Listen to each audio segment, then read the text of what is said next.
당초 이달 24일부터 시행하려던 환경 규제에 따르면 카페에서는 플라스틱 빨대와 젖게, 종이컵 등이 사용 금지됩니다. 대형마트에서 시행 중이던 일회용 비닐봉투 사용 금지 규제도 편의점과 33제곱미터 이상 슈퍼마켓으로 확대됩니다. 앞으로 편의점 등에서도 비닐봉투 대신 종이봉투나 다회용 쇼핑백을 돈 주고 사서 써야 하는 겁니다. 하지만 환경부는 규제 시행을 20여일 앞둔 오늘 일회용품 규제와 관련해 1년간 계도 기간을 두기로 하고 위반 시에도 과태료를 부과하지 않기로 했다고 밝혔습니다. 가장 걱정하시는 것은 사실은 소비자와의 갈등 문제입니다. 왜 당장 주지 않느냐라는 그런 이제 불만을 소비자들께서 해오셨을 때 이 부분을 대응하는 것이 너무 어렵다. 환경단체들은 반발했습니다. 한국환경회의는 지난해 말 시행규칙 개정 이후 해당 매장들은 1년 가까운 시간 동안 준비를 진행해왔다며 환경부가 스스로의 존재를 부정하고 있다고 비판했습니다. 지난 3월 카페 매장 내 플라스틱컵 사용 금지를 제도 시행 이틀 전 갑자기 유보한 데 이어 9월 달에는 일회용컵 보증금 제도를 세종시와 제주도에서 시범 실시하겠다며 나머지 지역 적용을 유보한 바 있습니다. SBS 장세만입니다. 지하상가 식당 갑니다. 대부분 음식점에서 종이컵을 사용합니다. 손님들이 종이컵 없어요 하고 원해.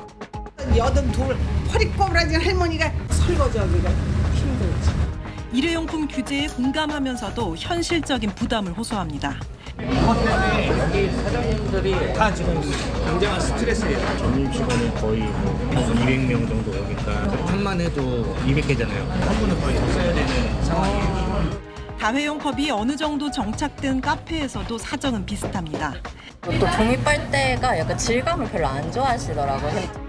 한 달 뒤부턴 마트와 백화점 같은 대형 점포는 친환경 비닐도 사용할 수 없게 되다 보니 우산 비닐을 만들던 이 업체는 활로를 어디서 찾을지 고민입니다.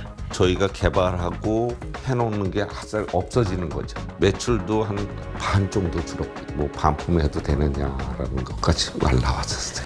계도 기간이 끝나는 다음 달 24일부턴 종이컵, 플라스틱 빨대, 비닐봉투, 우산 비닐 등을 사용하면 적발 횟수에 따라 최대 300만 원의 과태료가 부과됩니다.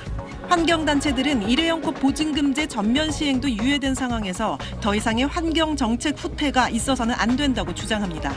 일회용품 규제를 70% 이상이 어기고 있었고 계도 기간이 실제로는 제도로 안착하기 위한 기간이라고는 하지만 전혀 실효성이 없었던 것으로 한 여론조사에선 일회용품 규제를 강화할 필요가 있다는 응답이 87.3%에 달했는데 인식과 현실 사이의 괴리에서 정부의 고심이 깊어지고 있습니다. SBS 한지연입니다. 서울의 한 먹자골목 내 고깃집. 테이블마다 종이컵이 수북이 쌓여 있습니다. 혓바닥을 씻거나 하는 것들이 다 1년 일손 도와주려고 귀찮아요. 환경부가 종이컵을 규제 대상에서 제외한 건 이런 자영업자들의 요구를 외면할 수 없었기 때문입니다. 다른 나라에도 종이컵 사용을 금지한 곳을 찾기 힘들다는 이유도 들었습니다. 자영업자분들 너무 어렵다는 점이 하나 있고 해외에서도 시도했다가 포기한 나라도 뭐 몇 군데 있다고 들었습니다. 종이컵 대신 다회용 컵을 사용하도록 지속적으로 권장, 지원하겠다고 밝혔습니다. 플라스틱 빨대는 대체제인 종이 빨대가 불편하다는 소비자, 또 가격이 비싸다는 매장의 반응을 모두 반영해 당초 23일까지였던 계도 기간을 연장하기로 했습니다. 편의점 비닐봉투는 단속을 통한 과태료 부과 대신 생분해성 봉투 등 대체품 사용을 생활 문화로 정착시키기로 했습니다. 앞서 환경부는 전국 확대가 예정됐던 일회용컵 보증금 규제도 각 지자체 자율에 맡기는 방안을 추진하는 걸로 알려졌습니다. 이런 환경부 결정에 대해 환경 전문가들은 환경 위기 대처에 뒷걸음질을 치고 있다고 비판했습니다. 영세한 업자들이 문제가 된다면 규제는 집행하되 규모가 큰 업체들부터 단계적으로 단속을 하면서 정착시켜 나가는 것이 바람직하다. 또 내년 말 국제 플라스틱 협약 체결을 앞두고 세계 각국이 일회용품 규제를 강화하고 있는데 우리 정부는 오히려 거꾸로 가고 있다고 목소리를 높였습니다. SBS 장세만입니다.